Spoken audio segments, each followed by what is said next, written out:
helpers from Oxford and 3 from Cambridge who should be able to cover just about everything.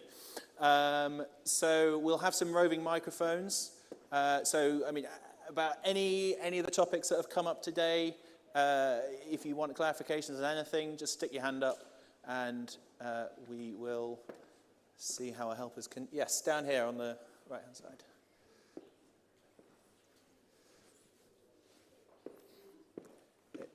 Here on the, yeah.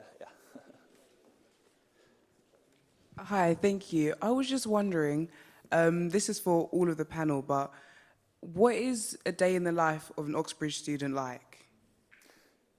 Should we get one Cambridge student and one Oxford student can answer? Hi, thanks for the question. So, that is a very broad question. I guess there isn't really a standard at all. Obviously, there's quite a lot of sort of like work involved, and especially for a subject like classics, there's going to be a lot of reading to do. So sort of like in the morning, people will go to lectures. They might have a supervision or tutorial at some point during the day, and some work to do to prepare for that. And then, like societies that you're involved in, you might do those in the evening. Get dinner with friends. I mean, nod along if this is also your experience, because it's very subjective. I mean, essentially your time here is what you make of it, but usually it's a mix of like doing the work and then you do have a social life, and doing like other activities along the side of it, yeah. Oxford?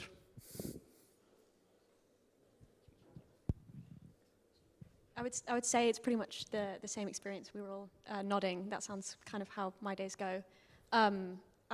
I also try and aim to like stop working like at a sensible hour in the evening and not be a crazy person and work till like 1 a.m. That's just me though. Some people like working in the evening, but like you can choose when you want to work. Also, a lot of times I don't have contact hours.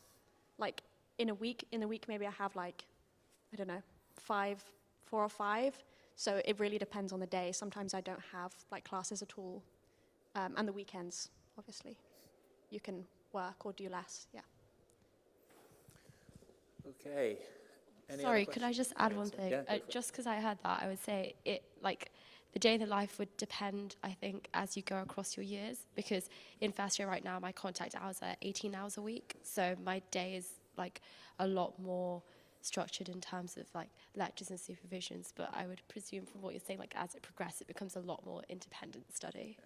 Yeah.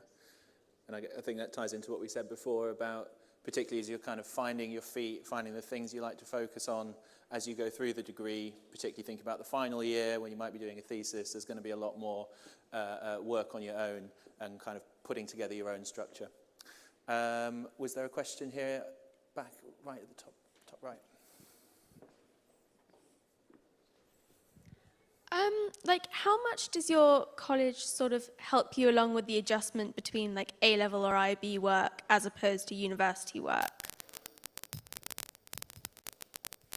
So the answer is going to be the same regardless of what college you go to. But basically your college is there to provide you with your pastoral support. So if you're feeling like you're having a difficult mental health week, you can speak to the college about that. Oh dear. The mental health ghost is with us. But your director of studies is going to be the person at Cambridge who you would go to with any sort of struggles or like difficulties you're having between A-level and your first year at university. And if you're struggling in a particular area, you can ask for extra supervisions, extra support, and they're very like willing and able to help you. Like in first year when I was struggling with Latin, I just had a couple of extra supervisions added on, and that really helped me get through like a difficult transition between like not ever having done Latin before into doing Latin at a university level. Yeah, it's a similar thing at Oxford. So most colleges will give you a personal tutor who you go to with more kind of pastoral help and stuff. With language help as well. So I didn't come to Oxford with any languages beforehand. So I got extra classes within college. And all my tutorials have been in college as well. So it's like quite a nice way to ease in with tutors that you know before you start meeting tutors outside of college and like working in a different way. So. Just add something different for classical archaeology and ancient history. They've just changed the first module you take. So when I started, it was very much into the deep end. Here's a reading list, here's an essay, go. Whereas now it's a little bit of a more gentle ramp up, and the reading lists get longer through the first term, and what they expect of you changes through the first term. So that's quite nice that there's a bit of a ramp now, but it might be more of a little bit of just start trying to swim, and you'll learn to swim at some point. Great, thank you very much. Any other questions? Yep, just right here. What's the distribution of work like over term time and the holidays, and how's it changed between those two things?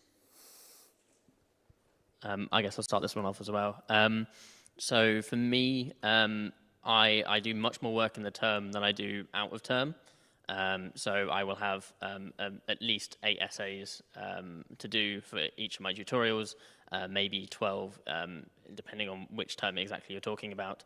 And then I tend over the vacations, as we call them, to prioritize taking time to actually recover, to rest, and then I spend 2 weeks revising for my start of term exams. That changes a bit as you get later into your degree. So for example, over summer and over Christmas this year, I was working on my dissertation. So some reading, some writing, that sort of thing. So a little bit more work, but I think generally at Oxford, you're able to do your work in the term and have an actual break a bit later on.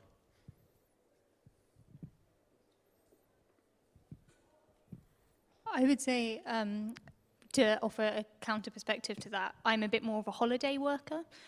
So I tend to start my term very intensively and kind of taper it off as we get towards the end of term.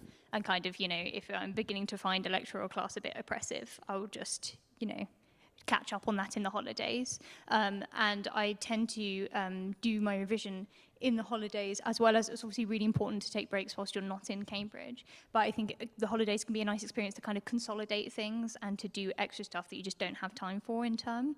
And so I would say you can kind of negotiate your term to how you're feeling. If you're really tired, really run down, in the first 2 years, I used to take week 5 completely off. I would just organize my supervision so that they fell either in week 4 or week 6. And that was really nice. And that's something that both degrees are set up to do, is to kind of organize the time the way you want to organize it.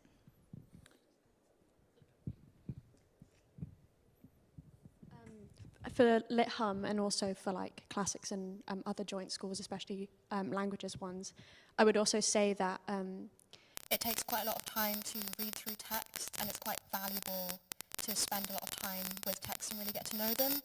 So I would say one of the other expectations for that is that you don't have the time to do that in term. Generally, you're working on essays. So in the VAC, I also do quite a bit of language work.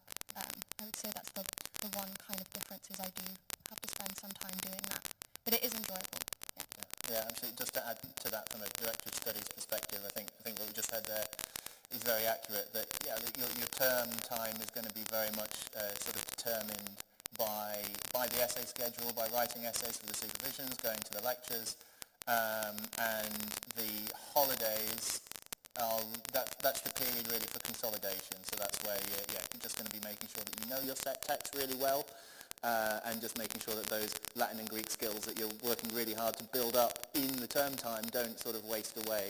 But they are a much, obviously we recognise you need significant time for a little break over the holidays as well, because terms are quite intense. Yogi, did you want to add anything? I think from Oxford tutor perspective, it's exactly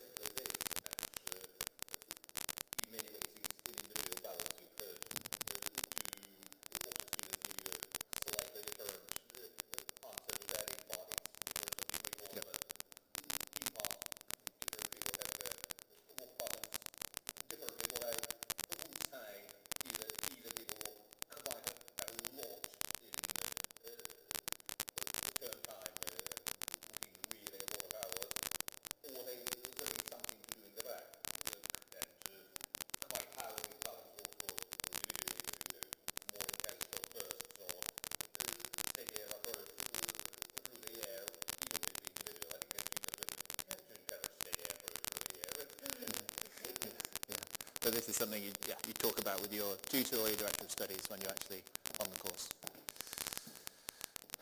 Yep, down here.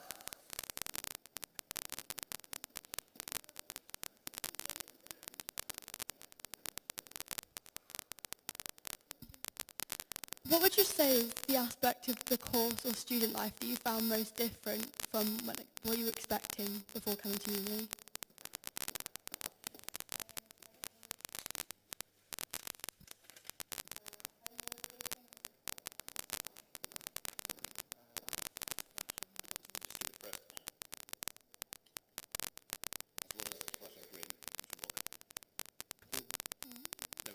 Hello?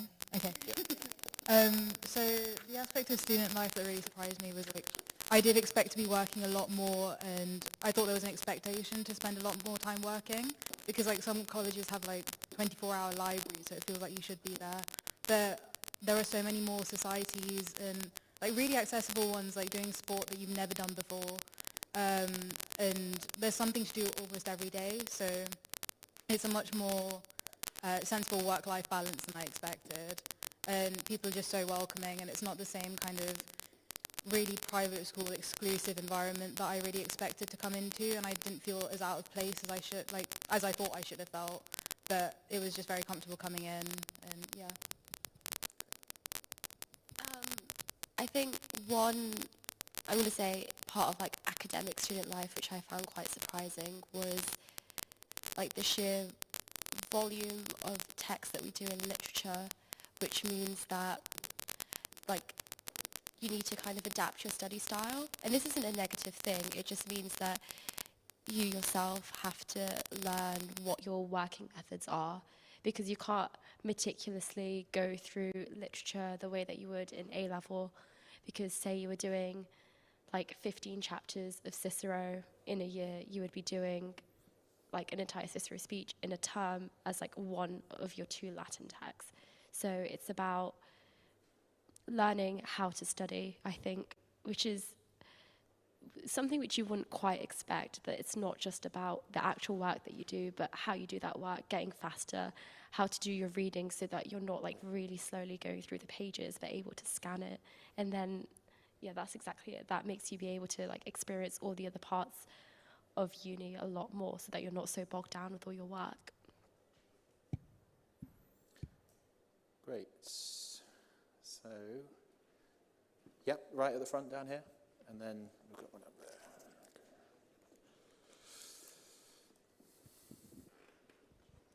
there. In terms of studying, would you say that a lot of your studying is just kind of, or independent work? Is it more reading texts, or is it revising? I don't know how to describe more dates, or doing set homework or exam assignments and stuff. What's the balance? Yeah, so I think so you're asking basically whether it's things that you've been set, or whether it's sort of your own determination of what you're going to do. I think so. Most of it is structured during term time. It's very much structured around what your supervision work is. So if you've been set an essay, then all of your work will basically go towards that essay. If you've been set a translation, you'll spend time on the translation. And from my own experience, it's sort of revising things and consolidating that knowledge is something that you tend to do outside of term time. So I suppose that plays back into the difference between term time studying and out of term studying. But most of it is, you never find yourself really during term time just doing some random bits of work. It's always directed towards a piece of work that you've got doing. Does that answer the question? Yeah, cool. I would say, yeah, the same as that, but maybe also important to add that at least this is the case for us. I don't know if it is for you guys, but in terms of revision and stuff for exams, we also have periods of time set aside before exams, and we usually have revision sessions with the faculty and also within your own college. So that's not something, it's not you're kind of left to do that all on your own necessarily. There is kind of a period for revision as well. So that kind of, you factor that in a little bit, yeah. Yeah, don't worry too much about revision before Easter term. Okay, we had some questions over here, yeah. Yeah, in the first row of the middle block there. Kind of linked to the day in the life question, how many hours a day do you think you'd spend working, and how much of that is contact hours? So for CAR, it's a bit different from the rest. So we don't have to do language. I've never done any language, which means that while others might have had 18 contact hours in their first year, I've averaged around 5. Last term I had 1. So the way I spend my time is I spend it in the library with a reading list, and I work my way through that reading list. I then have a day, or if I've not left myself enough time, a couple of hours to write the essay and hand that in. So it's, for me, very much self-structured. I do the work for an essay, and then I move on to the next one. I tend not to mix around essays as well, and I'd recommend not doing that because you get a bit confused about what exactly you're writing about. So I do a more language-heavy course. I do classics and Sanskrit, so that means that I spend a lot of my time going over my grammar and going over my languages and translations. So it really depends on which course you end up picking, and also like which modules you pick within that, because some are taught very like lecture-heavy rather than through classes or tutorials. So it really depends on what you pick and kind of how you structure your time around that. Yeah, so again, because I'm coming from a first year perspective, and so the contact hours are highest in first year, and there's a lot less choice in terms of your classes and lectures. So typically I'm on about 4 contact hours a day right now, and that would make up maybe like a supervision, a reading class, which for me would be a Greek reading class because I came in without A-level Greek, and lectures. Then on top of that, I try to structure my week so that like the weekend and Monday is generally when I'd been doing essay work, and then during the week is when I'd be doing all the language work. So this would be Latin translations, Greek translations, prose composition, preparing set text. But the way that I generally have been structuring my day is a lot of my contact hours would come in the morning and like early afternoon, and then I am involved quite a bit in theatre, so then I'd have rehearsals during like late afternoon, evening, and then just like my personal then habit would be to then do like my extra work then at night time. So yeah, that's how I personally structure it. Yeah, so just building on that, that's obviously a first year perspective, but again, as is the case with Oxford, it changes like as you go throughout the course. So for example, in your third year, say you're doing 2 lecture courses in one term, that will be 4 lectures, and then you might have 1 supervision in a week, so you have a lot less contact hours. And so you're a lot more fluid with your time. From my personal experience, it's like my personal preference is to work like during the day and then have my evenings off, but the flexibility is also really useful because I'm also heavily involved in theatre. So if I've got like a big theatre commitment during the day, then I know that I can kind of reshuffle things around. But it's nice to stick to a routine rather than do things randomly because you don't want to risk falling behind. So don't do 30 and you'll be okay, basically. Yeah, down here. Just hold on for the microphone so everyone can hear you. Oh, thank you very much. You've all been really helpful. I think it was more to do with the classics of the 4-year course for Cambridge. If you've got A-level Greek, is it still, you still come in with that 4 years to get that Latin? Well, it depends. So there isn't really a one-size-fits-all answer for this because it will depend on the college that you're applying to. There are sometimes those students will be advised to apply for the 4-year course, but it also does sometimes happen that they join the 3-year course, in which case they will just join the prelim Latin classes in the first year, and if the Greek is to a high enough standard already, then that can sometimes happen. But I can't really give a one-size-fits-all answer. You'd have to talk to the individual college, but both are theoretically possible. Yeah. Can I talk about my personal experience with that? Yeah, absolutely. So I did my A-level. Oh, it's gone off. Just yeah, just hold it until it. Okay. Not yet. It's not. And now. She's dead. Just flashing. No, it doesn't read. Oh, we got another one. Keep holding it, keep holding it. There you go. Yay. Okay, we're back online. No, we're not. No, we're not. Yeah. I'm still pressing it. Let go now. Oh, okay, just have this one. Okay, sorry. So when I did my A-levels during the pandemic, and so I was doing a Greek GCSE alongside my A-levels as kind of an extracurricular club thing. And then when the lockdown came, my tutor said to me, well, why don't we just press on with the A-level, because you don't have to revise for your GCSE now. And so when I came to Cambridge, I had A-level standard Greek, but on paper I only had a GCSE. But because I had no Latin, and my GCSE in Greek was a little bit shaky, like my A-level in Greek, sorry, was a little bit shaky, I went straight into the prelim course. I did prelim Latin classes, and then I spoke to my director of studies and managed to get some Greek teaching in to the first terms of the prelim course. So it's very adaptable, but it does depend on a college basis, and that's something you can discuss with your director of studies. If your Greek is like better than in prelims normally is, then they will cater for you on that. Super. Yep, down here at the front.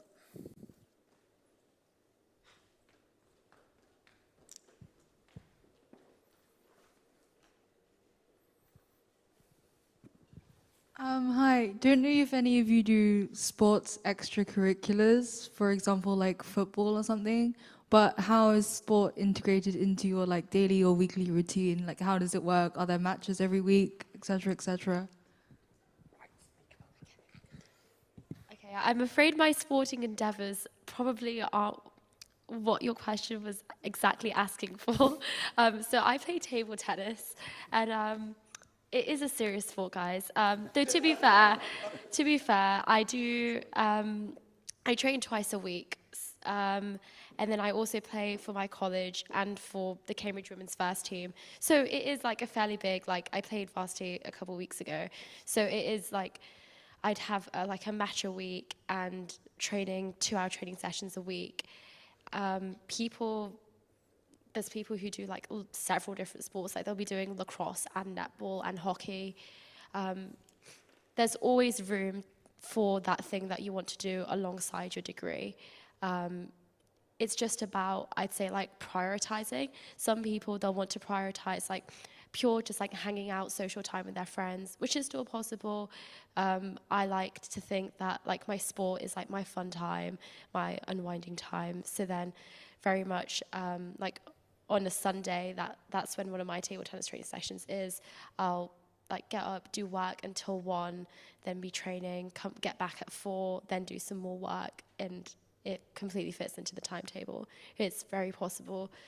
It's just like, sometimes it comes to the fact that like, I'd be going in Michaelmas, I did a tournament in Nottingham over the weekend, and you take your work with you when you're traveling, and it's just about adapting in those sorts of circumstances. So I was the captain of the indoor frisbee team this year, which again is a real sport, I promise. But I train about 4 or 5 times a week for 2 hours, and the way it works is if it's morning, I wake up early, I go to that, and then I go to the library. If it's in the evening, I fit it around. The tournaments, yeah, you fit it around. So there's never. Well, I think something that's really useful is my tutor said to me when I started, it's not hard to do the work. It's hard to do the work and do everything else, which is why you have to do some other things. And if you choose to do sport, then you are committing to that time, and that's time that you're not spending doing other things instead. But it's always possible to do as much or as little as you want to of everything until suddenly it's not possible, and then you need to just reassess. If anything gets too much, you can go talk to your tutor, and you can figure it out that you might have messed up, you might have not put enough time into something, but it's better to then just go speak about it, and you can figure it out, and you might have to drop something. But as long as you're sensible, it's possible to do the things you want to do. Yeah, I think that's a really important thing to emphasize, because I had a weekend right near, just a couple of weeks ago near the end of this term, where I had rehearsals for a show for like 6 hours on Saturday. Then on Sunday, I was away in Oxford for a varsity match. And then on the Monday, I had my actual show, which was 2 performances. And that was then basically 3 days where I hadn't got much work in. And I knew at that point, I was like, okay, perhaps like that week my essay was not really happening, and I was like, okay, perhaps next time I should think about like managing my time a bit better. So either don't take so much stuff on at once, or if you know that something like that's going to happen, prep your essay ahead, something like that. But it's very possible to do everything. Okay. Yeah, we have a few around here. Can we start, with you in the front? Can the rest of you just keep your hand up for a second, just so I can note where you are? What would you say the worst thing about attending Oxbridge is?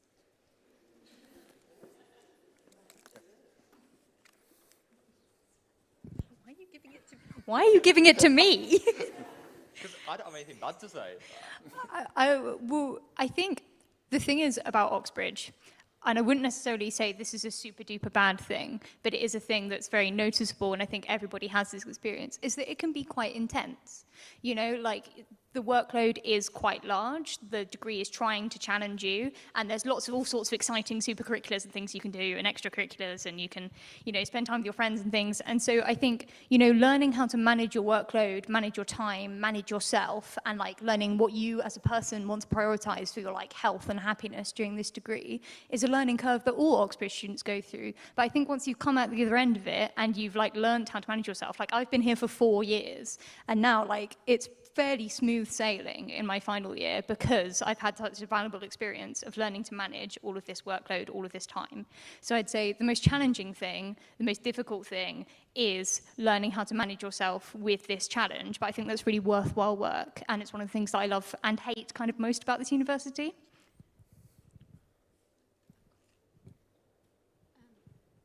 I would say that like one thing that can get quite a lot at Oxbridge is obviously everyone is going through that same experience of like, this is quite a lot and we're all quite busy all the time. It's like very intense terms. So sometimes you can feel like everyone's kind of like having that everyone's finding it quite intense.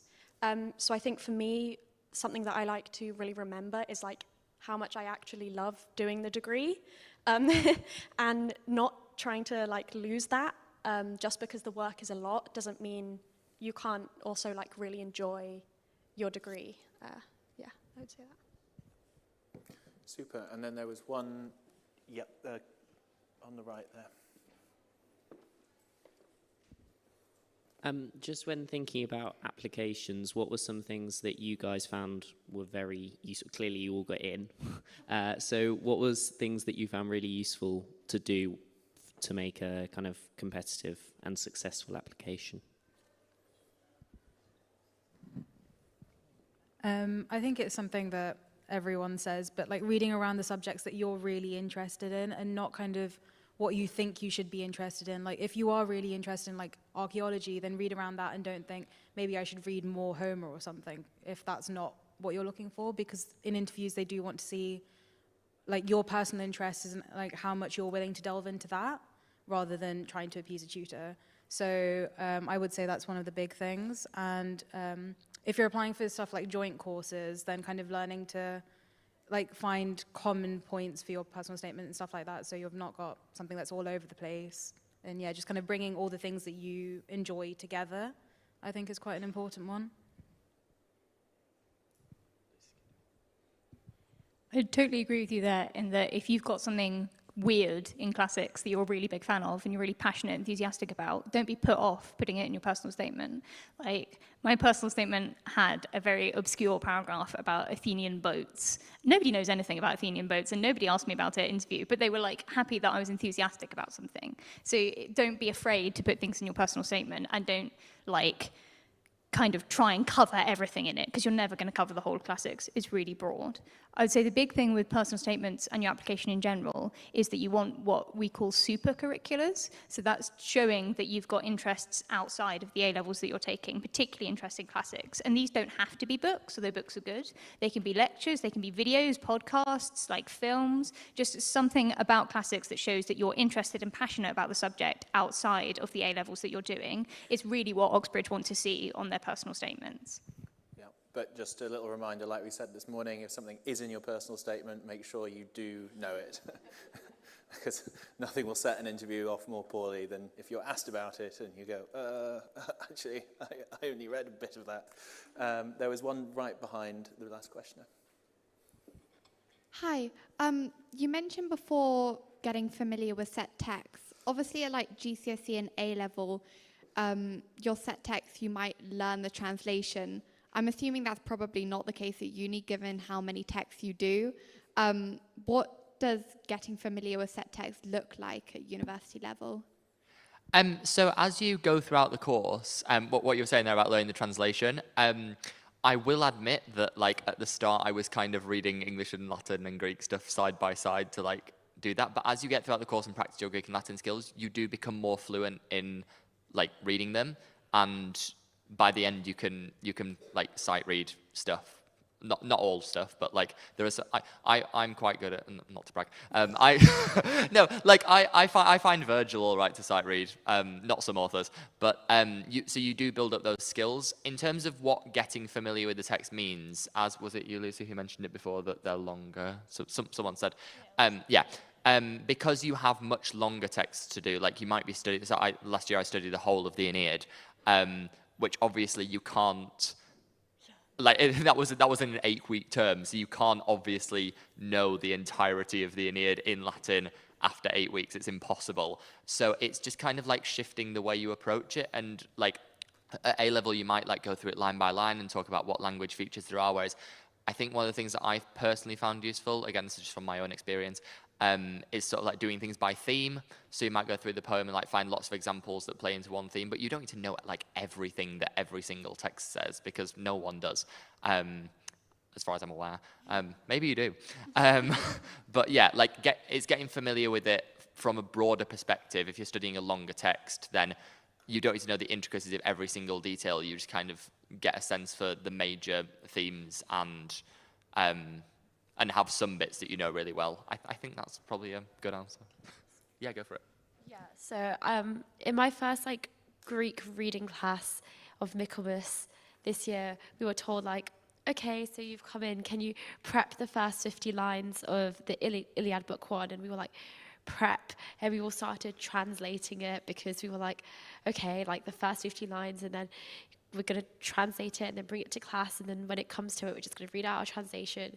We get to class and he's like, turn over all your notes, and we're like, okay, and he's like, now we're going to do it we're going to do it blind without any of your notes. By prep, it was what was more meant to happen was that you like scan through the lines, the first 50 in this case, you look at any vocabulary that you're not familiar with, you like search up maybe how that word like fits grammatically into the sentence, and then you get to a stage where if you saw that blank piece of text, you would, even if you're not able to translate it fluently, you'd be able to get like a gauge of what that passage is saying, and I think that's what familiarizing yourself meant, at least for me now. I would say, in terms of like preparing a text, there's kind of like two ways of looking at it, or each text. I kind of look at it through two lenses. One is like a linguistic one.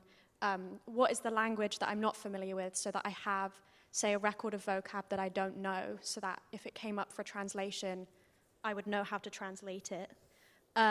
Ideally, like doing as much of it using the original text as possible, although you don't always have the time to get through everything like completely. I just do Latin, so I wouldn't have time to get through everything completely in Latin, but as much as you can.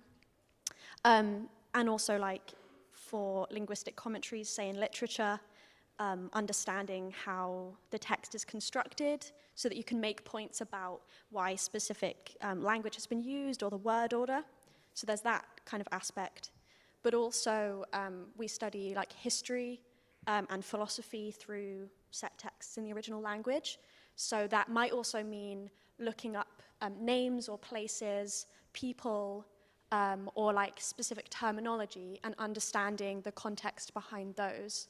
So I would say like translation and commentaries are like kind of two different ways of looking at a text. Yeah. Great. Yeah, and just to say, you know, just because you're studying Greek and Latin at Oxbridge that doesn't mean that, you know, the right-hand side of the blurb is off limits to you. You are allowed to read stuff in translation to build up your knowledge a bit more of the text. We had one, yeah, right next to the previous questioner. Sorry. What would you say the support is like? Can you say it for me? Sorry.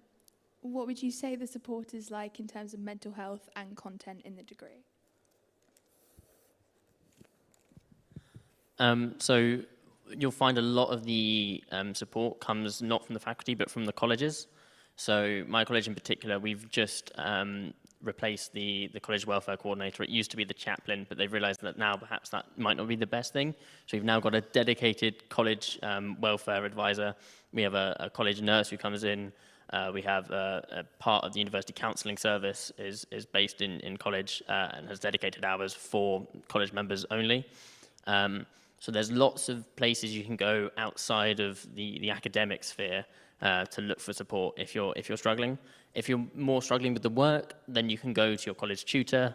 You can go, if you've got perhaps issues with your college tutor or issues that you wouldn't want to raise with your college tutor, you can go to the senior tutor of your college, whatever they might be called. And there's lots of different routes you can go down to find support where you think might need it. And also, this has been a big push that's happened. I mean, I only know at Oxford, I don't know at my college, but this is a big push that's happened.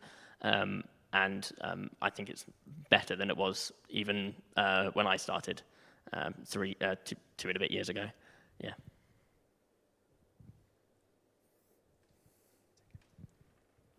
So I would concur with my colleague from Oxford in that most of the mental health support you're going to get at this university will come at a collegiate level, and that means that it's, you know, catered a bit more towards you. It's in the place that you live. It's with people that you probably already know. So at Cambridge, every Cambridge college will have at least one welfare tutor, usually multiple, who you can go to for mental health support. You can, in some colleges, you'll be assigned one, so you have a point of contact to go to. At other colleges, you can pick whoever, and if you're not happy with your mental health tutor, you can change it around to somebody that you feel secure and happy talking to. Every college will have a college nurse. And I find also at Oxford and Cambridge, the place where you're going to get a lot of your mental health support day to day is your peers. Like, we're all going through the same thing. And a lot of people, you know, struggle with these sorts of things. And it's with that kind of peer-to-peer support that you feel like more secure in your day-to-day degree. So I'd say there's plenty of mental health support available, and often colleges, like he was saying, are really pushing to make sure that mental health support is available. You know, we have like a mental health dog at my college who comes round. You can come and see in week 5, which is normally the difficult bit of term. You know, the mental health student reps will often have like cake and coffee days where you can go and like talk to them about anything you'd be struggling with. So there really is quite a lot of support available if you're willing to go and seek it out. I just wanted to add 2 things quickly. I don't know if you have the term 5th week blues, but in Oxford, and I guess Cambridge too, by 5th week people are getting kind of tired, and quite often there's like several welfare events during the week to kind of raise everybody's spirits for the last half of term, so that's quite nice. But the other thing I was going to say is that Oxford, I don't know about you guys, but we have also, the university has a counselling service, and they're in quite close contact with like the colleges. And also there's the disability and accessibility services. So particularly for things like exams, there's like a very, like a good system in place to kind of make sure that you have various supports. So that's like for mental health, but also other needs, yeah. Okay, can anyone who's still waiting for a question just put their hands up just so I make sure I get through everyone?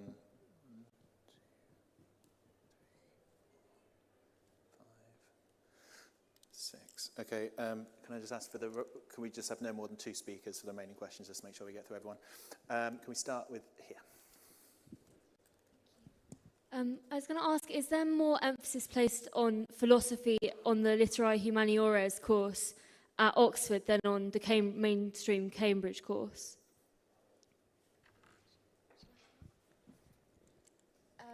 I'll just say what it's like in Oxford, I guess. So philosophy, you'll be introduced to an amount of philosophy during mods, sort of like the first half examinations.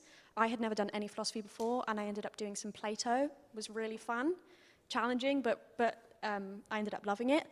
And then in Greats, something really fun about LitHum is that we share a lot of papers with the philosophy school, because there isn't a sole philosophy degree. At Oxford, it's only with joint. But in classics, you can do a massive variety of both ancient and modern philosophy options. In mods, actually, that you can choose to do modern philosophy as well as at our final exams. And you could choose to do like mostly philosophy if you wanted. So yeah, some people do end up doing like basically a philosophy degree. Yeah. So here you start first year doing like one philosophy course. So you start on an introduction to ancient philosophy, and that's a lecture series. And then so I just had a supervision during Michaelmas, and then you can quite quickly choose which modules you want to do, even in first year. So between like history, philosophy, linguistics, art and archaeology, you can choose to then not continue philosophy from first term onwards. I personally have, and that still constitutes, right now, it's one lecture a week on the Intro to Ancient Philosophy course, and then I have had 2 supervisions this term. But then by the time you get to second year, it's not dependent on what you've chosen during first year. So then you can actually choose a lot more philosophy modules. So I'm going to say a person in the year above me in my college, he's chosen his module such that he's basically doing philosophy and literature. Or you can choose to do some philosophy, some history, some literature, some linguistics. So there is a lot of choice there. You can choose to basically do none or to do quite a bit. Okay, there was one down on this side.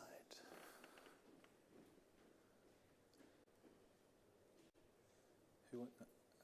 Or have I imagined that? Okay, then we'll go to you then. How did you choose the college which you applied for, and was there a sort of specific criteria which the colleges had to meet? I would say with colleges, your college is where you live, and it's where you're going to get your pastoral support. And so you should choose you shouldn't really worry about teaching so much, because say you're a big fan of linguistics and nobody does linguistics at your college, they'll just shop you out to a different one.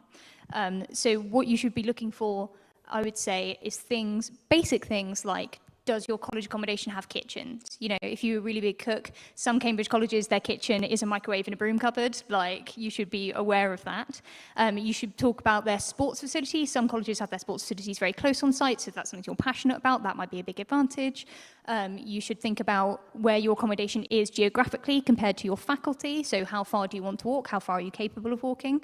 Do you cycle? Like, are they nice roads to cycle down? That's something that's worth considering. And I would say basically what you should do is narrow your colleges down to a list of about 4 or 5 based on those factors, and then go and visit them. Because the best way, I think, to find out what college you want to go to is to go, visit, speak to people, and see whether you like its vibe. Like, it sounds cringy, but I think that is the best way to pick a college, and that's how I picked mine.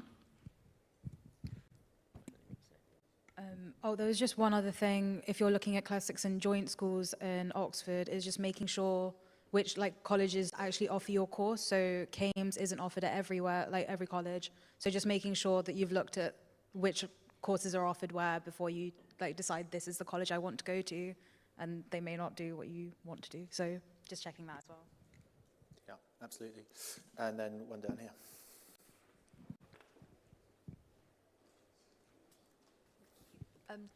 Do you all want to do careers in classics, or are you just doing the subject because you really like it, or what are you kind of aiming for in the end? I did it because I like it. I don't know what I'm going to do. I'm in 3rd year, I'm supposed to know. I've applied for masters, don't know if I'll do a masters. I did it because I liked it, and that's okay. It's okay if you want to go and do a job there. It's okay if you want to go into law. There's no one funnel of where classics people go. They go everywhere, I think. Yeah, you don't do a classics degree if you want a good. You do. No, you do. No, classics. I know classics graduates come out with great jobs. But no, I just do it because I love the subject. I'm currently applying for jobs at the moment, but I'm not applying for like classics related jobs. Some people do. People go into academia. People go into teaching. I've got friends who go into teaching and absolutely love it. But yeah, like you can literally do anything with the classics degree. It comes with so many transferable skills. So yeah, it is actually like employers love classics. Yeah. Great. Who else do we have? Oh yeah, up at the top.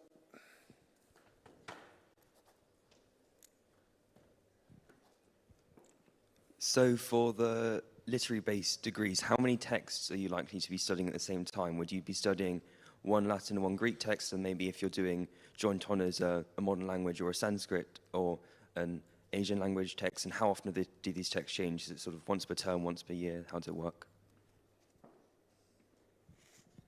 So at Cambridge, where joint honours isn't really a thing, I started my first term doing 3 Latin texts and 3 Greek texts. And in terms of like Latin texts, it was like 1 book of the Aeneid. This term I'm doing 2 Latin texts. I'm doing the entirety of Cicero's Promolone and book 3 of Ovid's Met, and also 3 Greek texts. So Euripides' Hecuba, but selected lines from it, selected chapters of Plato's Ion, and selected chapters of Herodotus' Histories. That's because I'm on the intensive Greek course, so depending on where your Greek level is when you start, the amount that you have to read in the original varies. But definitely in Latin on the 3-year course, it's very literature heavy, but you get quite proficient at reading it quickly. And one thing is that in Easter term, which is when we'll have exams, I will still have 1 new Latin text, which I'll study during the first 4 weeks, and 1 Greek text, which I'll study during the first 4 weeks. With the joint schools, so I've only been doing that for the last 2 years, and I did just Greek for my first 2. But for the AIM side, for the Sanskrit, I was just doing language classes to start with, and then they add in after 2 terms, they start giving you essays, and that's when you start doing your Sanskrit text alongside your Greek ones. So I've done a lot of Greek literature, which just means that I do have a lot of Greek to prepare at any time, but they kind of bring your text together. So I've got like 3 tragedy texts, but I will be working on all of them at once. So you don't really study one text at a time as such. You kind of have to look at the whole module quite holistically. So it's just learning to kind of, like maybe reading during the holidays, and then you have your text kind of, you know what the texts involve when you actually come to study them during term time. So it's a bit easier to juggle both sides than it is like if you were trying to learn them on the spot. And there was, one up here on the left, and then we've got you.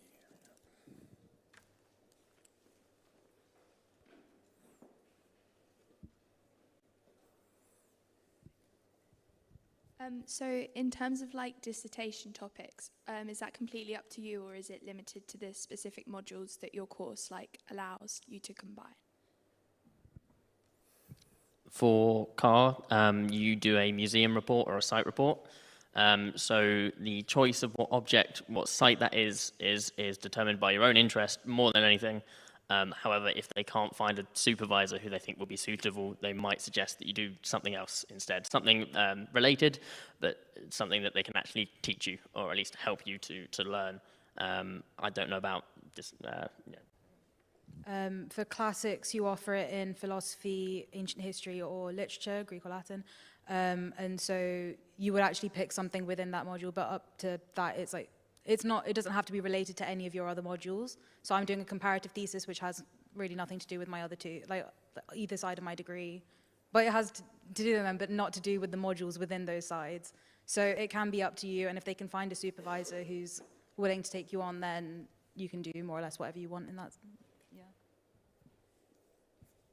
So me and Declan had a small argument over who was going to answer this question because we both love our dissertations so much.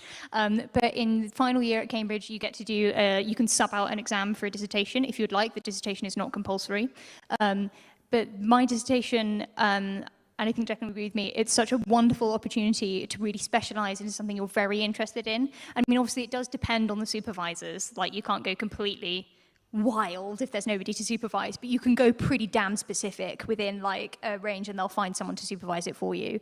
And so like the dissertations at Cambridge, you've got pretty much free rein on what you can choose as long as you can find somebody to supervise it for you. And they're just a really wonderful opportunity to deep dive into something you're interested in and practice your research skills for kind of the first time. Yeah, you'd have to try pretty hard to find something that nobody was capable of supervising in the faculty.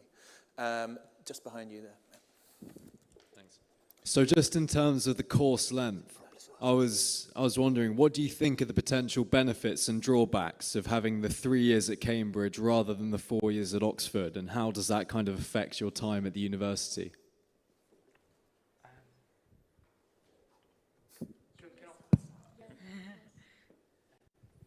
So I do 4-year Lit Hum, and I started off with Latin and no Greek. I'm not doing any Greek.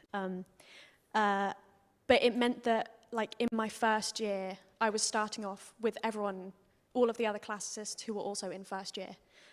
So all of the course 1, like, students, I have tutorials with them. Like, we all stay in the same year. So that was really nice. I felt like part of the cohort the same as everyone else. But I was starting the language from scratch, whereas others were like kind of just consolidating. So it kind of felt like it was an opportunity for like course 2 people to kind of get their language stuff underway, but also feeling like they were still part of the cohort, so that by the time it came to like mods, the like midway exams, I now feel like I'm on the same level as everyone else, which is quite nice. So also I really enjoy having 4 years because you do just get so excited as soon as you start doing your like modules for grades. Like you find stuff you're really, really interested in. So it's actually really nice to have a lot more time to like spend with it and like really find what you're interested in. So I've yeah.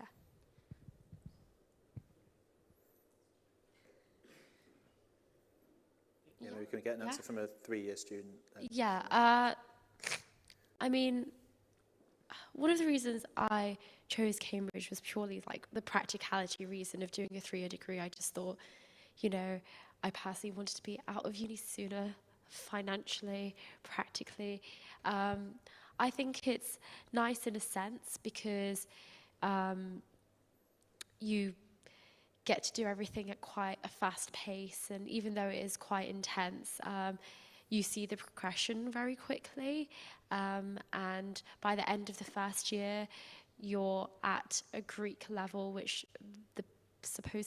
people who came in doing A-level Greek are at. So then you feel quite proud of yourself that you've managed to catch up that proficiency in a year.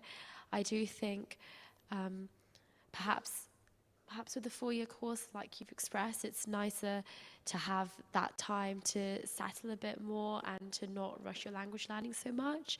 But there's also a sense here, you have people who are in the 2nd year of the 4-year course are doing like modules with us now. So it's nice to be in a class of people where this is your first year of study, but also with people who this is their 2nd year of study. So their uni experience is different, but your experience within classics is now pretty similar. So that's quite nice. Brilliant. Okay, I think that brings us to 4 o'clock, so that's all we've got time for. Can we just thank our student helpers?